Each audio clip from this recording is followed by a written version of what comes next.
A bank manager's costly mistake. The sun shone brightly over the towering glass buildings of downtown. Inside a prestigious bank, Richard Calloway, the branch manager, was reviewing reports when a woman walked in with a presence that turned heads. She was dressed in an impeccably tailored suit, carrying a leather briefcase that exuded sophistication. But as she approached the counter, the day took an unexpected turn, one that would change Richard's life forever. A transaction that should have been simple.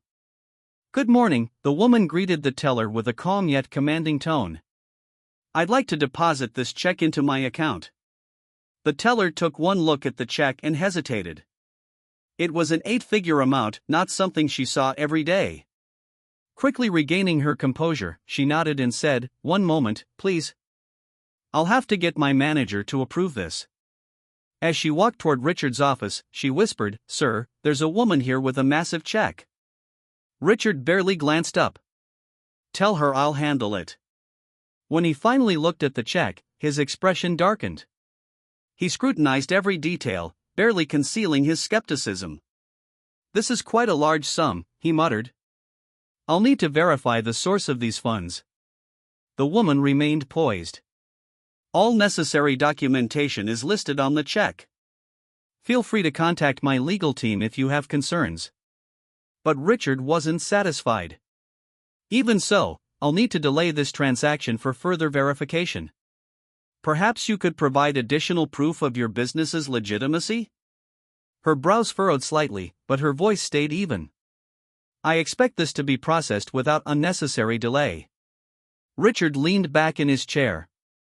"I decide how and when things get processed here. If you have an issue, you're welcome to file a complaint." The tension in the room was palpable.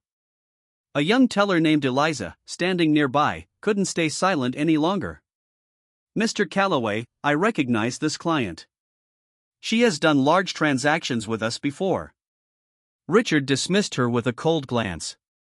"Eliza, you have work to do. This does not concern you." The woman sighed. "Very well. I'll need to contact the bank's leadership team." Moments later, the office door swung open. In walked Jean Ellis, the regional director. She scanned the room, her sharp gaze landing on Richard. "What is going on here?" Richard scrambled for words. "I was just performing a standard security check on this transaction." Jean turned to the woman, and her expression immediately softened. "Miss Brooks, my apologies. I didn't know you were here. Is there an issue?" Richard's face drained of color. The name hit him like a freight train. Cynthia Brooks. One of the bank's largest shareholders. Cynthia looked him in the eye. "It seems your manager here has concerns about my ability to withdraw my own money." Jean's expression hardened. "Mr. Calloway, do you have any idea who you were just speaking to?" Richard stammered. I was just following protocol." Jean folded her arms. "Protocol? Or prejudice? Because from where I'm standing, it looks like you let your bias interfere with your judgment." Silence filled the room. Cynthia turned to Jean. "I expect this issue to be handled. And rest assured, we will have a conversation about management changes soon." Richard froze. His entire career was slipping through his fingers. The next day, Cynthia Brooks sat in the boardroom, addressing the leadership team. Richard sat at the table, looking pale, his confidence from the day before completely shattered. "Yesterday's incident was not just a mistake," Cynthia began. "It was a symptom of a bigger problem in our institution. And as the largest shareholder, I intend to fix it." She turned to Jean. "Jean, you are responsible for ensuring that all branches adhere to our principles of fairness and professionalism. What happened yesterday was unacceptable." Jean nodded. "I agree completely." Richard cleared his throat. "Miss Brooks, I was just following standard procedures. I meant no harm."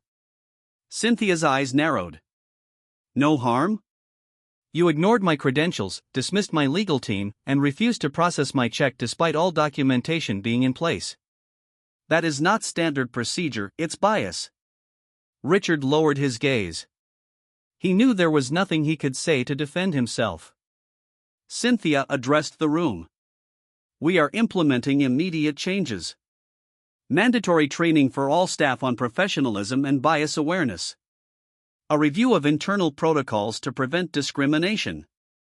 A new complaints system for clients and employees to report misconduct. These changes will be enforced within a month. Jean spoke first. This is necessary. We cannot let incidents like this damage our reputation. Cynthia turned to Richard. You understand that you cannot remain in your position, don't you? Richard's face turned ashen. He swallowed hard. I understand. You'll have two choices, Cynthia said. Resign with a letter of recommendation, or undergo an internal investigation. I suggest you think carefully. Richard knew he had no choice. Later that day, Cynthia returned to the branch. Eliza, the young teller, hesitated before approaching her. Miss Brooks, it's good to see you. Cynthia smiled. Eliza, I noticed you stood up for what was right. That takes courage. Eliza blushed. I just wanted to do the right thing. Cynthia handed her a card. If you're interested in advancing your career, reach out to me. We need more employees like you.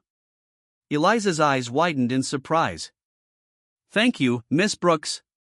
As Cynthia walked out, the entire branch watched in silence. They weren't just seeing a shareholder walk out of a bank. They were seeing a leader who had just changed an entire system.